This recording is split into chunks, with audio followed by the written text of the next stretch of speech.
ತಿರುಪತಿ ದೇವಸ್ಥಾನದ ಒಂದಿಲ್ಲೊಂದು ವಿವಾದಗಳು ಬಯಲಾಗುತ್ತಲೇ ಇರುತ್ತವೆ. ನಕಲಿ ತುಪ್ಪ ಹುಂಡಿ ಕಳ್ಳತನ ಪ್ರಕರಣದ ಬಳಿಕ ಇದೀಗ ಮತ್ತೊಂದು ಹಗರಣ ಸದ್ದು ಮಾಡ್ತಾ ಇದ್ದು ಇದು ತಿಮ್ಮಪ್ಪನ ಭಕ್ತರನ್ನ ಕಂಗಾಲಾಗಿಸಿದೆ. ಅಷ್ಟಕ್ಕೂ ಏನದು ಈ ಸ್ಟೋರಿ ನೋಡಿ.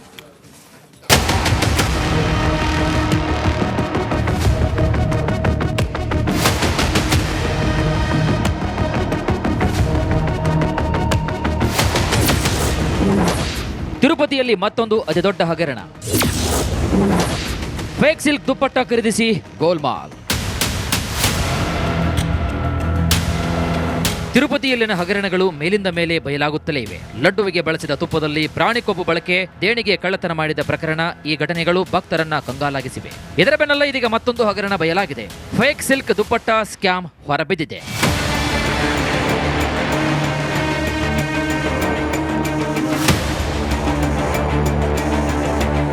ತಿಮ್ಮಪ್ಪನ ಸನ್ನಿಧಿಯಲ್ಲಿ 2015ರಿಂದ 2025 ಅವಧಿಯಲ್ಲಿ ರೇಷ್ಮೆ ದುಪ್ಪಟ್ಟಗಳ ಖರೀದಿಯಲ್ಲಿ ಬಹುದೊಡ್ಡ ಹಗರಣ ನಡೆದು ಹೋಗಿದೆ. ಬರೋಬ್ಬರಿ 54 ಕೋಟಿ ಅವ್ಯವಹಾರ ನಡೆದಿರುವುದು ತನಿಖೆಯಲ್ಲಿ ಗೊತ್ತಾಗಿದೆ. ದೇವರ ಬಟ್ಟೆ ಖರೀದಿ ಹೆಸರಲ್ಲೂ ಕೂಡ ಟೋಪಿ ಹಾಕಲಾಗಿದೆ. ನಕಲಿ ರೇಷ್ಮೆ ದುಪ್ಪಟ್ಟಗಳನ್ನ ಪೂರೈಸಿ ಗೋಲ್ಮಾಲ್ ಮಾಡಲಾಗಿದೆ. 100% ಪಾಲಿಸ್ಟರ್ ಸಿಲ್ಕ್ ಅಂತ ಬಿಲ್ನಲ್ಲಿ ನಮೂದಿಸಿ ನಕಲಿ ರೇಷ್ಮೆ ದುಪ್ಪಟ್ಟಗಳನ್ನ ದೇಗುಲಕ್ಕೆ ಪೂರೈಕೆ ಮಾಡಲಾಗಿದೆ.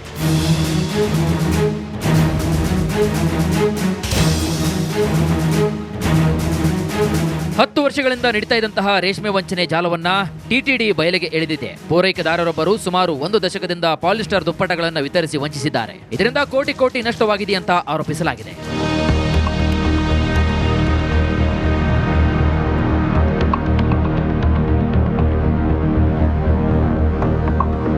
ಸುಮಾರು 15,000 ದುಪ್ಪಟ್ಟಗಳ ಖರೀದಿಯಲ್ಲಿ ಹಗರಣವಾಗಿದೆ ಅಂತ ಹೇಳಲಾಗಿದೆ.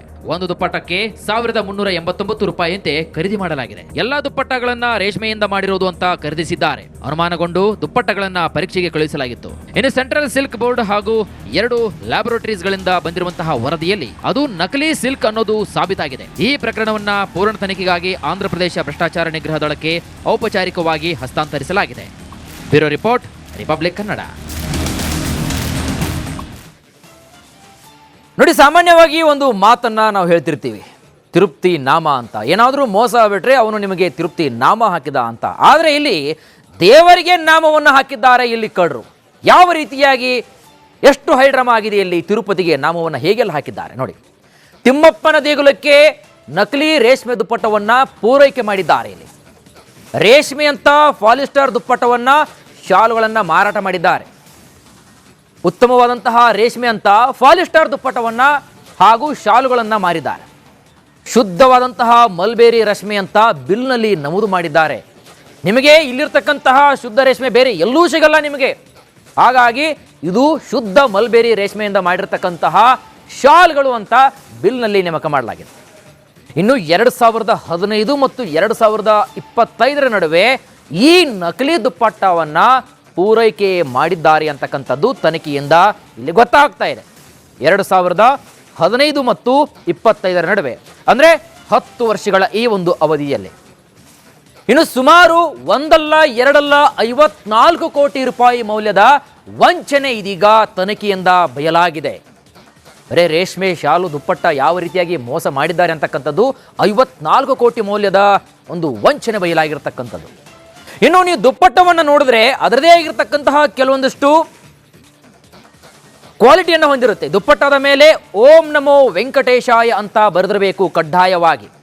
ಜೊತೆಗೆ ಆ ಒಂದು ದುಪ್ಪಟ್ಟ ಇದೆಯಲ್ಲ, ಅದರ ಗಾತ್ರ ಆಗಿರಬಹುದು, ತೂಕ ಆಗಿರಬಹುದು, ಅದರ ಒಂದು ವಿನ್ಯಾಸ ಆಗಿರಬಹುದು, ಈ ಎಲ್ಲದರ ಕುರಿತಾಗಿ ಕೆಲವೊಂದಿಷ್ಟು ಮಾರ್ಗಸೂಚಿಯನ್ನು ಹೊರಡಿಸಿರುತ್ತೆ. ಪರ್ಟಿಕ್ಯುಲರ್ ಆಗಿ ತಿರುಪತಿ ತಿಮ್ಮಪ್ಪನ ಒಂದು ಶಾಲು ಅಂತಂದಾಗ ನೀವು ನೆಟ್ಟಲ್ಲಿ ಸರ್ಚ್ ಮಾಡಿದ್ರೆ ನಿಮಗೆ ಸಿಗುತ್ತೆ ಯಾವ ರೀತಿಯಾಗಿ ಅದು ಗಾತ್ರ, ತೂಕ, ವಿನ್ಯಾಸವಾಗಿ ಡಿಸೈನ್ ಮಾಡಿರ್ತಕ್ಕಂಥದ್ದನ್ನ ಇಲ್ಲಿ ಮಾರ್ಗಸೂಚಿಯನ್ನ ಹೊರಡಿಸಿರುತ್ತೆ.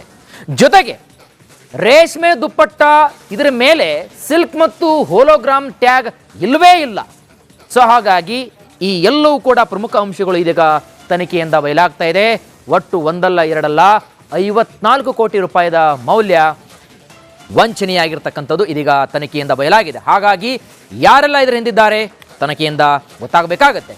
ಮುಂದಿನ ಸ್ಟೋರಿಯನ್ನು ನೋಡ್ತಾ ಹೋಗೋಣ. ತಿರುಪತಿ ದೇವಸ್ಥಾನದ ಒಂದಿಲ್ಲೊಂದು ವಿವಾದಗಳು ಬಯಲಾಗುತ್ತಲೇ ಇರುತ್ತವೆ. ನಕಲಿ ತುಪ್ಪ ಹುಂಡಿ ಕಳ್ಳತನ ಪ್ರಕರಣದ ಬಳಿಕ ಇದೀಗ ಮತ್ತೊಂದು ಹಗರಣ ಸದ್ದು ಮಾಡ್ತಾ ಇದ್ದು ಇದು ತಿಮ್ಮಪ್ಪನ ಭಕ್ತರನ್ನ ಕಂಗಾಲಾಗಿಸಿದೆ. ಅಷ್ಟಕ್ಕೂ ಏನದು ಈ ಸ್ಟೋರಿ ನೋಡಿ.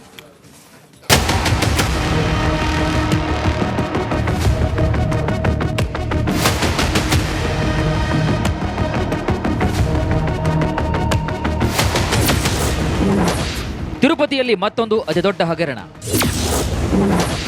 ಫೇಕ್ ಸಿಲ್ಕ್ ದುಪ್ಪಟ್ಟ ಖರೀದಿಸಿ ಗೋಲ್ಮಾಲ್. ತಿರುಪತಿಯಲ್ಲಿನ ಹಗರಣಗಳು ಮೇಲಿಂದ ಮೇಲೆ ಬಯಲಾಗುತ್ತಲೇ ಇವೆ. ಲಡ್ಡುವಿಗೆ ಬಳಸಿದ ತುಪ್ಪದಲ್ಲಿ ಪ್ರಾಣಿ ಕೊಬ್ಬು ಬಳಕೆ, ದೇಣಿಗೆ ಕಳ್ಳತನ ಮಾಡಿದ ಪ್ರಕರಣ, ಈ ಘಟನೆಗಳು ಭಕ್ತರನ್ನ ಕಂಗಾಲಾಗಿಸಿವೆ. ಇದರ ಬೆನ್ನಲ್ಲ ಇದೀಗ ಮತ್ತೊಂದು ಹಗರಣ ಬಯಲಾಗಿದೆ. ಫೇಕ್ ಸಿಲ್ಕ್ ದುಪ್ಪಟ್ಟ ಸ್ಕ್ಯಾಮ್ ಹೊರಬಿದ್ದಿದೆ.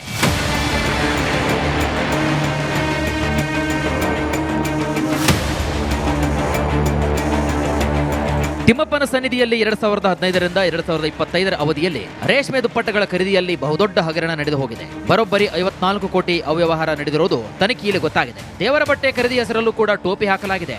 ನಕಲಿ ರೇಷ್ಮೆ ದುಪ್ಪಟ್ಟಗಳನ್ನ ಪೂರೈಸಿ ಗೋಲ್ಮಾಲ್ ಮಾಡಲಾಗಿದೆ. 100% ಪಾಲಿಸ್ಟರ್ ಸಿಲ್ಕ್ ಅಂತ ಬಿಲ್ನಲ್ಲಿ ನಮೂದಿಸಿ ನಕಲಿ ರೇಷ್ಮೆ ದುಪ್ಪಟ್ಟಗಳನ್ನ ದೇಗುಲಕ್ಕೆ ಪೂರೈಕೆ ಮಾಡಲಾಗಿದೆ.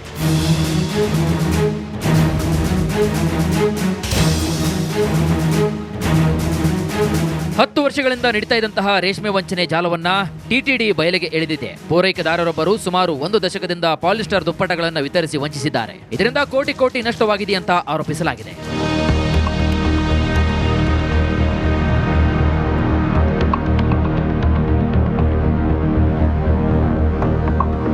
ಸುಮಾರು 15,000 ದುಪ್ಪಟ್ಟಗಳ ಖರೀದಿಯಲ್ಲಿ ಹಗರಣವಾಗಿದೆ ಅಂತ ಹೇಳಲಾಗಿದೆ.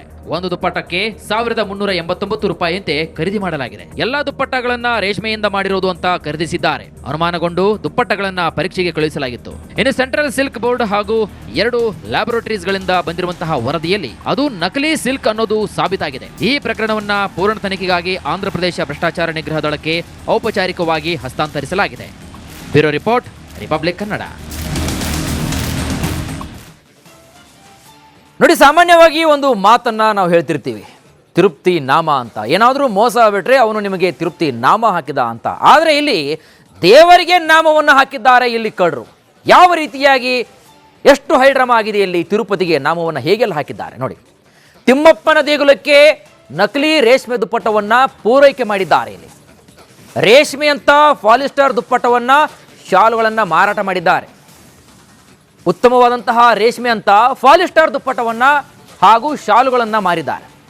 ಶುದ್ಧವಾದಂತಹ ಮಲ್ಬೇರಿ ರೇಷ್ಮೆ ಅಂತ ಬಿಲ್ನಲ್ಲಿ ನಮೂದು ಮಾಡಿದ್ದಾರೆ. ನಿಮಗೆ ಇಲ್ಲಿರ್ತಕ್ಕಂತಹ ಶುದ್ಧ ರೇಷ್ಮೆ ಬೇರೆ ಎಲ್ಲೂ ಸಿಗಲ್ಲ ನಿಮಗೆ. ಹಾಗಾಗಿ ಇದು ಶುದ್ಧ ಮಲ್ಬೇರಿ ರೇಷ್ಮೆಯಿಂದ ಮಾಡಿರ್ತಕ್ಕಂತಹ ಶಾಲ್ಗಳು ಅಂತ ಬಿಲ್ನಲ್ಲಿ ನೇಮಕ ಮಾಡಲಾಗಿದೆ. ಇನ್ನು 2015 ಮತ್ತು 2025 ನಡುವೆ ಈ ನಕಲಿ ದುಪ್ಪಟ್ಟವನ್ನು ಪೂರೈಕೆ ಮಾಡಿದ್ದಾರೆ ಅಂತಕ್ಕಂಥದ್ದು ತನಿಖೆಯಿಂದ ಇಲ್ಲಿ ಗೊತ್ತಾಗ್ತಾ ಇದೆ. 2015 ಮತ್ತು 25 ನಡುವೆ, ಅಂದರೆ 10 ವರ್ಷಗಳ ಈ ಒಂದು ಅವಧಿಯಲ್ಲಿ ಇನ್ನು ಸುಮಾರು 1 ಅಲ್ಲ 2 ಅಲ್ಲ 54 ಕೋಟಿ ರೂಪಾಯಿ ಮೌಲ್ಯದ ವಂಚನೆ ಇದೀಗ ತನಿಖೆಯಿಂದ ಬಯಲಾಗಿದೆ.